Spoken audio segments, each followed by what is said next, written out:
नमस्कार बच्चों, आपके अपने YouTube चैनल संस्कृत ज्ञानधार में आपका स्वागत है। आज हम पूर्व रूप संधि से स्टार्ट करेंगे। देखते हैं पूर्व रूप संधि। पूर्व रूप संधि का सूत्र है एंग पदांत तादते। एंग पंचमी एकवचन का है, पदांतांत पंचमी एकवचन का है, हल पंचमी एकवचन का है, अति सप्तमी एकवचन का है। ये पदच्छेद है इसका। पदांता दंगो अति परे पर रूप एकादेशात। पदांत के ए औ के बाद में ए आए तो पूर्व रूप होता है। जब पदांत पद के अंत में ए और ओ आए और बाद में प्लस के निशान के बाद में ए आए तो पूर्व रूप संधि है। देखो रामू, तो यहाँ पे ओ आया है ना, और यहाँ ए आया है, तो ये निशानी है पूर्व रूप संधि की। रामो अस्ति। और पूर्व रूप संधि में ये अवग्रह चिन्ह का भी सिंबल से अपन पता चल सकते कि इसमें पूर्व रूप संधि है। ये भी ध्यान में रखा, जो इसको अवग्रह चिन्ह बोलते हैं, जो ऐसा आकार का है ना, अवग्रह चिन्ह।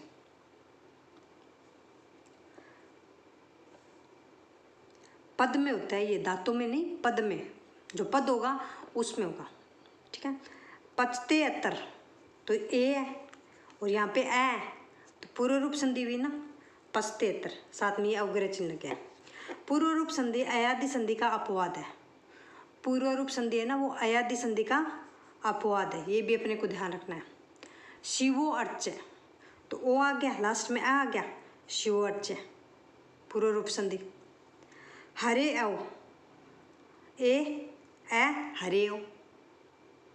बस ये ध्यान रखना है, पदांत जो पद है ना, इसके अंत में ए ओ आई, पद के अंत में ए या ओ आई और इस प्लस के निशान के बाद में ह्रस्व आए तो पूर्व रूप संधि होती है। और इसमें ये सिंबल भी ध्यान में रखने वाला है, इसे भी हम ध्यान कर सकते हैं, ये पूर्व रूप संधि है। सर्वत्र विभाषों को लौकिक और वैदिक शब्दों में गो शब्द को विकल्प से प्रकृति भाव होता है। सर्वत्र विभाषा सूत्र क्या कहता है? ये कहता है कि लौकिक और वैदिक शब्दों में गो शब्द को विकल्प से प्रकृति भाव होता है।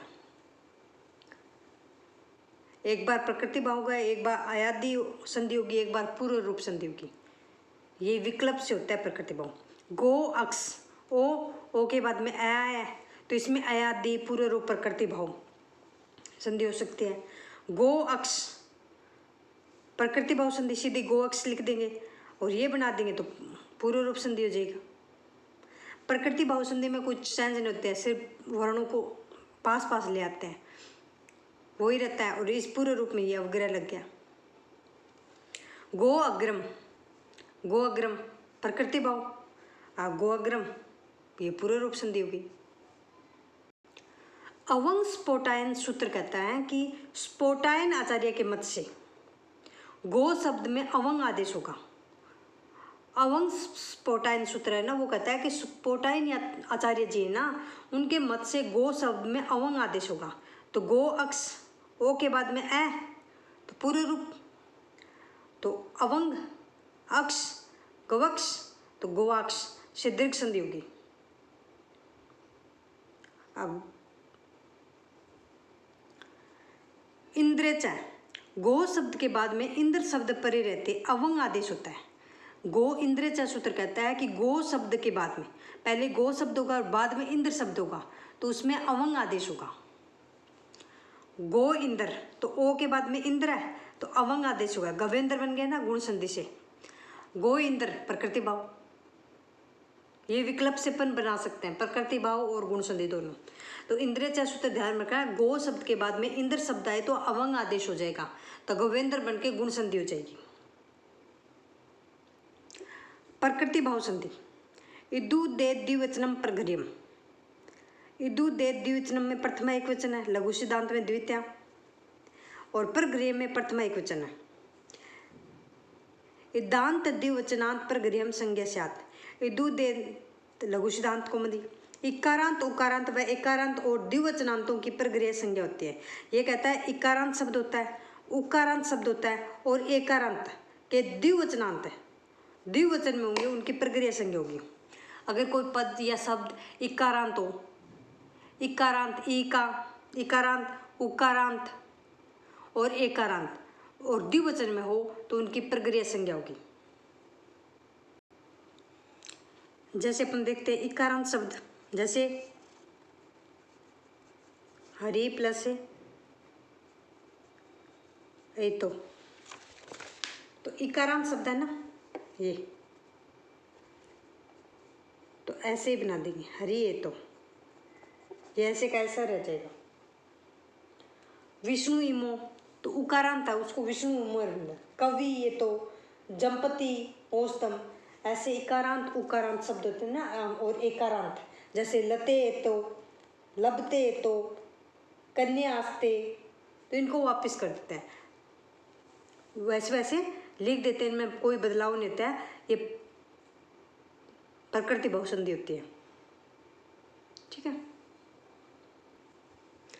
फ्लूत प्रक्रिया अच्छी नित्यम, फ्लूत और प्रक्रिया, फ्लूत स्वर तो आप जानते हैं ना, ये सिंबल वाला, ये सिंबल वाला जिसको बोलने में हस्व स्वर से दुगनी मात्रा टाइम लगे उसे फ्लूत स्वर बोलने।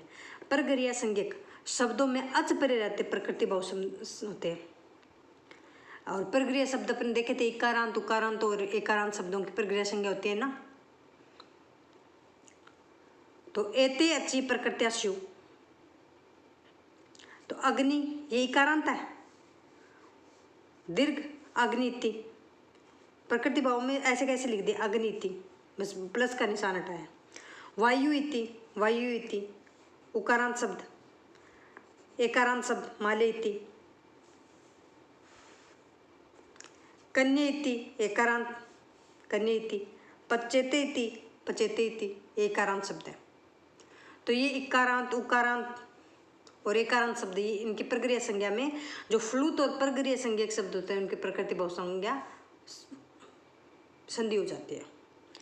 जो हमने संधि पढ़ लिए पीछे, स्वर संधि के सारे भेद पढ़ लिए 8 के 8, तो अब हम देखेंगे कि भी इनका शॉर्टकट में देखते हैं कि कौन से सूत्र काम में लेते हैं और कैसे कैसे बदलाव होता है।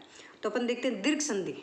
दीर्घ संधि में अकास्य वर्ण दीर्घ सूत्र है ना इसका, अकास्य वर्ण दीर्घ, तो इसमें अक कौन से हैं, ए आ ई उ री री, और सवर्ण इनके समान ही वर्ण हो तो उनमें सवर्ण दीर्घ हो जाता है।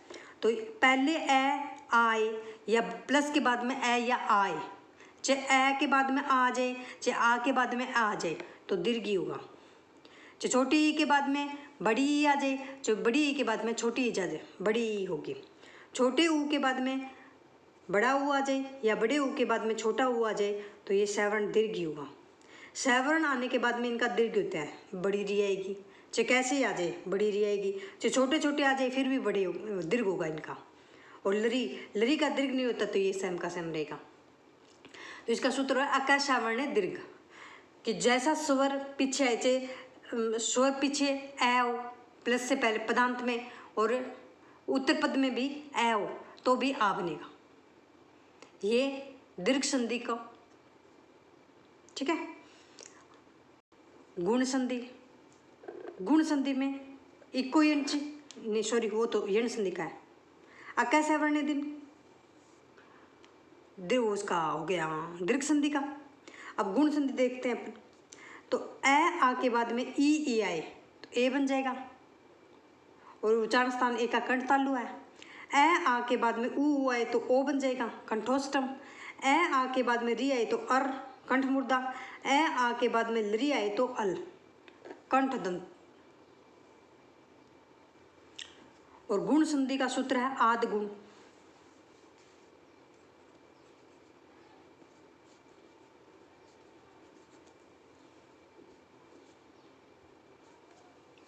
ठीक है।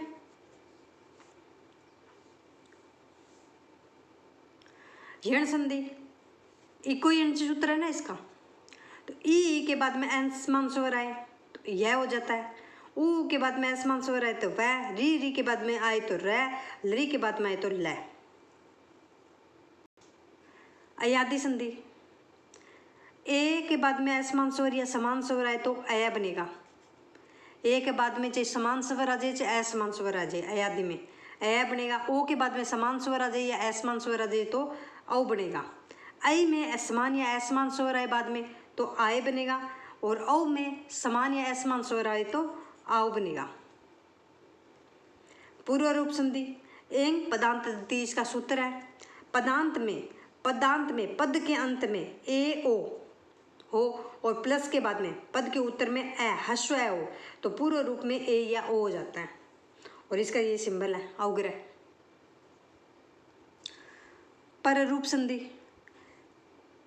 ए या आ, उसमें तो ए हस्व ए बाद में आएगा, और पर रूप में पहले ए पदांत में ए या आ आएगा और बाद में उत्तर पद में ए औ आएगा, तो पर रूप एक आदेश हो जाता है। और एंगी पर रूप इसका सूत्र है, इसका एंग पर पूर्व रूप का एंग पदांत दत्ती है और पर रूप का है एंगी पर रूपम, और इसमें ये सूत्र भी काम ले स्कंदवादिशी पर रूपम वाच्यम ओस्ट्योस्मासेवा उमंगोश एवचान अभियोगे, ये वृद्धि संधि का अपवाद सूत्र संधि भी है। वृद्धि संधि पूर्व रूप पर रूप पूरा नहीं, पर रूप वृद्धि का अपवाद है। वृद्धि संधि वृद्धि में ए पदांत में ए होगा और पद उत्तर पद में क्या होगा ए ओ ऐ औ, तो वृद्धि संधि होगी। इसका सूत्र है वृद्धि रची, ये देखो पदांत में ए या आ होगा और बाद में ए ओ ऐ औ होगा, तो इनका ए औ ऐ औ इनका दीर्घ हो जाएगा ना, बस ये मात्रा वृद्धि में ये मात्रा ध्यान में रखने वाली डबल, और गुण में ये लगभग इनसे ही काम हो जाता है। तो इसमें जो सूत्र काम है वो देखते हैं। वृद्धि रची एते दत्युत्सु एते दत्युठसु स्वादि रेणु प्रादुहो डडयेषु परवत्सर कमल वसान दसान मरणे रीते चे तृतीयमा से उपसर्गाद रीति धातु। ये वृद्धि संधि में हमने ये सारे सूत्र देखे थे, पीछे पढ़े थे तब वृद्धि संधि। आई होप आपको अच्छे से समझ में आया होगा। जय हिंद, जय भारत।